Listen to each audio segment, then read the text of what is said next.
Olá, alunos! Bem-vindos a mais uma aula de História. Eu sou a professora Cláudia Gomes, eu sou uma mulher branca com os cabelos escuros na altura dos ombros. Eu uso óculos e estou vestindo uma blusa preta. No início era o caos primordial. E aí surgiu o céu, a Neusa Nut, depois a terra, Gebe. E aí eles tiveram 4 filhos, que como podemos ver, Osíris, o filho mais velho, tornou-se rei dos homens, o primeiro e o melhor faraó, aquele que ensinou a agricultura, as leis, a cerveja e a civilização. Porém, seu irmão, Sete, com inveja de Osíris, decidiu matá-lo, o trancou num sarcófago e o jogou no rio. Sua esposa Ísis procurou pelo marido por todo o mundo, até encontrar o seu corpo. Mas Ísis, deusa da magia, conhecia os encantamentos para ressuscitar o amado. Porém, antes que ela o concretizasse, Sete o esquartejou e espalhou seu corpo pelo Egito. Néftis, então, irmã de Ísis, esposa de Sete, que não concordava com a atitude do marido, se juntou à irmã e as duas conseguiram reunir as partes do corpo. A mumificação de Osíris ficou a cargo do deus Anubis. Ísis, então, jogou seu feitiço de ressurreição e, na forma de um pássaro, concebeu Horus, que cresceu para vingar seu pai, destronar o tio e se tornar Deus na terra, o Deus dos faraós vivos. E Osíris, seu pai, foi para o Duat, onde seria eterno faraó no reino dos mortos. Essa linda história nos ajuda a entender o Antigo Egito, nos ajuda a compreender um pouco das tradições do Egito que nós conhecemos, como os faraós, as múmias e as pirâmides. E nós vamos ver nessa aula também as interações culturais do Egito com outros povos, através da economia, da religião e do povo Kush, que foi dominado e depois dominou o Egito. Então, vem comigo que eu vou te contar essas histórias. Até o século XIX, ninguém conhecia muito bem a história egípcia. Por quê? Porque a escrita deles, os famosos hieróglifos, havia se perdido o conhecimento e ninguém entendia aqueles desenhos tão bonitinhos, mas que não faziam sentido. Foi então que em 1799, quando Napoleão Bonaparte chegou ao Egito e olhando as pirâmides falou: "Estamos na frente de 40 séculos de história." Mas não foi só um marco temporal e histórico que Napoleão reconheceu. Os seus soldados encontraram uma pedra que tinha uns desenhos escritos, e ele levou essa pedra para a França.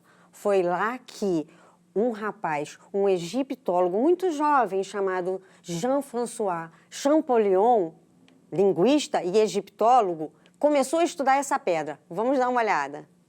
E foi somente 23 anos depois que Champollion foi capaz de decifrar os desenhos, ou seja, os hieróglifos. E o monolito era a famosa Pedra de Roseta. Champollion conseguiu decifrar essa linguagem porque, além da escrita egípcia, havia no mesmo texto, em grego, uma língua conhecida. Por esse feito, Champollion é considerado o pai da egiptologia.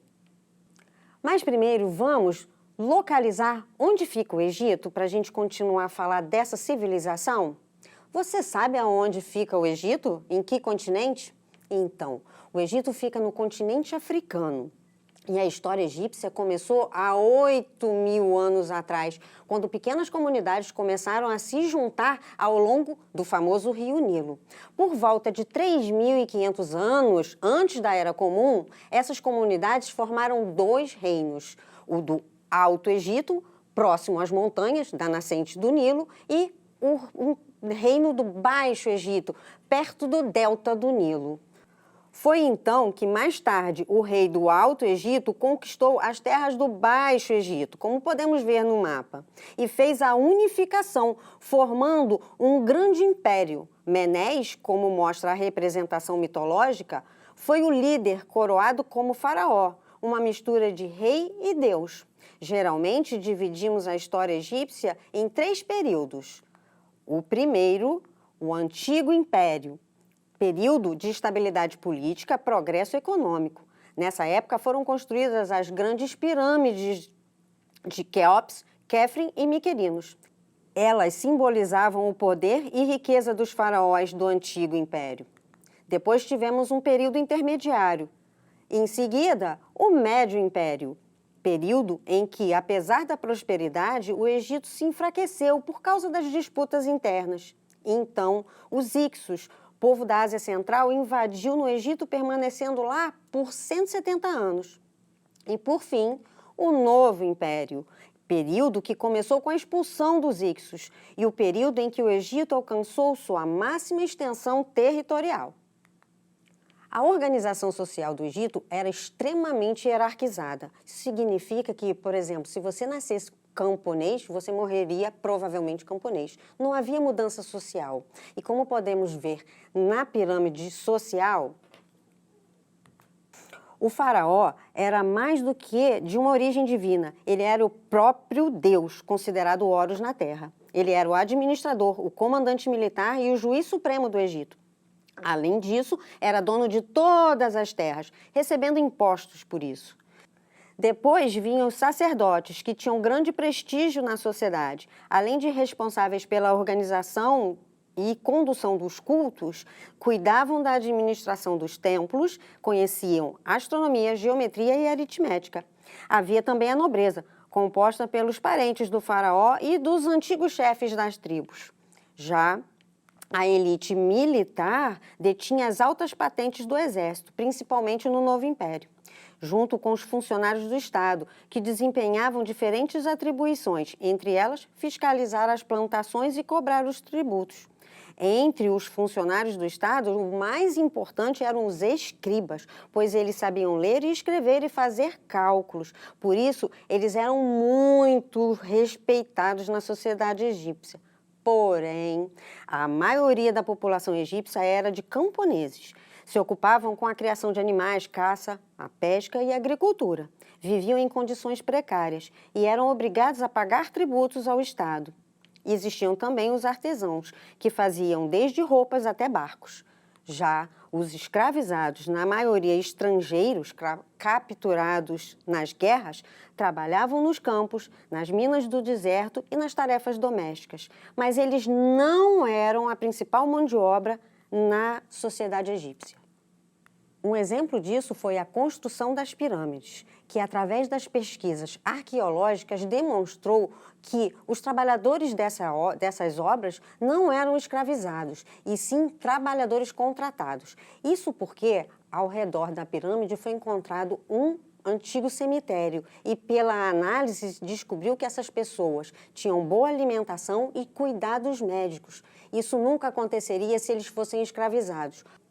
Sobre os hábitos e os costumes, podemos dizer que os egípcios, homens e mulheres, eram muito preocupados com a higiene. Eles tomavam vários banhos ao dia e usavam perfumes, óleos aromáticos. E como podemos ver na imagem, o estudo mostra que os egípcios usavam uma tinta preta ao redor dos olhos chamada col, talvez para se proteger de insetos ou da areia do deserto. E por isso acredita-se que a maquiagem nasceu no Antigo Egito. E era normal, por causa dos piolhos, os homens rasparem a cabeça e as mulheres usarem tranças. As perucas, por isso, eram item constante no vestuário, tanto masculino como feminino. E as joias? Até hoje ficamos encantados com as joias dos egípcios. Porém, um traço marcante da civilização egípcia é a religiosidade. Assim como os outros povos da bacia do Mediterrâneo antigo, os egípcios também eram politeístas, ou seja, acreditavam em vários deuses. Mas o principal da religião dos egípcios era a crença na vida após a morte. Todo egípcio se preparava para, quando morrer, comparecer ao tribunal de Osíris. Como podemos ver na imagem, sabemos disso pelo Livro dos Mortos, que é um conjunto de orações, magias e ensinamentos para ajudar o morto em sua viagem ao além-túmulo. Para os egípcios, diante de Osíris, nada valeriam a posição social e as riquezas, somente suas boas ações. Segundo o mito, a pessoa era levada carinhosamente pelas mãos de Anubis, o deus dos mortos, até a balança de Maat, a deusa da justiça. Lá, seu coração era colocado num dos pratos e no outro era posta a pena da verdade e da justiça. Se o coração fosse mais pesado do que a pena de Maat, significava que ele não foi justo. Então, o morto era devorado por Anmut, um ser com cabeça de crocodilo, corpo de leão e traseiro de hipopótamo, que ficava ali, à espreita, esperando. Depois de devorado por Anmut, a pessoa era esquecida para sempre. Era a segunda morte. Contudo, se o coração fosse mais leve que a pena, o morto era absolvido e continuava sua caminhada rumo ao mundo inferior. Todavia, o Império Egípcio durou muito tempo e as interações sociais e econômicas foram muito grandes. E nesse sentido, vamos falar do Reino de Cush, que, como podemos ver na imagem, Cush foi dominado pelo Egito e seus habitantes sofreram forte influência da cultura. Os cuxitas passaram a construir templos e cidades com características arquitetônicas egípcias, além de cultuarem deuses semelhantes. Mas, entre os séculos 7 e 6 antes da Era Comum, foram os cuxitas que dominaram o Egito. Conhecidos como os faraós negros, os reis de Cush promoveram um grande intercâmbio cultural entre os dois povos. Graças à arqueologia e à epigrafia, sabemos que o povo Cush se distinguia dos outros povos antigos por duas importantes características. O primeiro é que os cuxitas votavam nas comunidades aqueles que seria o mais capacitado a ser o rei. E, numa cerimônia religiosa, se o deus concordasse, uma festa era feita para que esse rei fosse coroado. A gente só tem notícia de uma experiência como essa na Atenas clássica, Atenas do século V a.C. E o segundo ponto muito interessante da civilização Cush é o papel das mulheres na sociedade. Elas eram muito importantes política e economicamente. Inclusive, temos documentos que dizem que elas eram mais importantes do que os seus maridos e os seus filhos. Como podemos ver na imagem, no interior das pirâmides cuxitas, as Candaces são mostradas como as principais portadoras de oferendas aos deuses, e isso demonstra o poder social que elas tinham. E nas paredes dos templos são representadas como mulheres poderosas. A mais conhecida delas foi Amani-Shaketo, que liderou a resistência cuxita ao poderoso Império Romano. Quando eles conquistaram uma parte do reino, a rainha africana negociou um acordo de paz, mantendo a soberania do seu reino e livrando-se de pagar impostos a Roma. Na sociedade egípcia, a mulher também tinha uma importância social grande, se comparada às outras sociedades da época.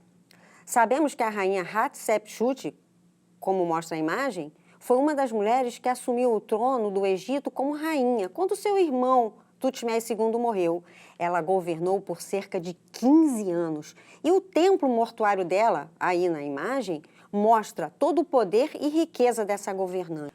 Segundo o egiptólogo Christian Jack, graças a um notável sistema jurídico, a mulher e o homem eram iguais por direito e de fato.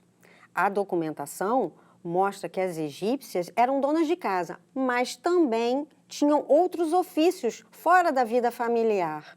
E isso perdurou enquanto o país se manteve independente. Então, vamos ver o que nós aprendemos hoje? Vimos o nascimento da egiptologia, vimos a formação do Império Egípcio e suas fases, vimos a organização social, vimos também a cultura e a religião do Antigo Egito e vimos a importância das mulheres no Reino de Cush.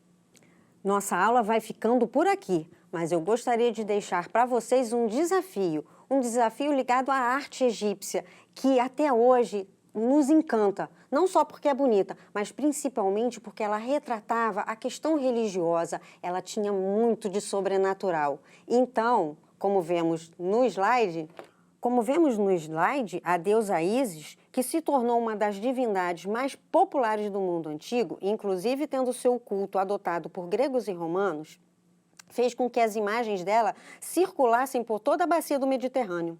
A mulher solitária, com o filho no colo, foi modelo para representações ao longo da história, como a Pietà, por exemplo, e outras santas católicas. Então, o desafio que eu deixo para vocês é: compare as duas estátuas e identifique as semelhanças e as diferenças entre elas.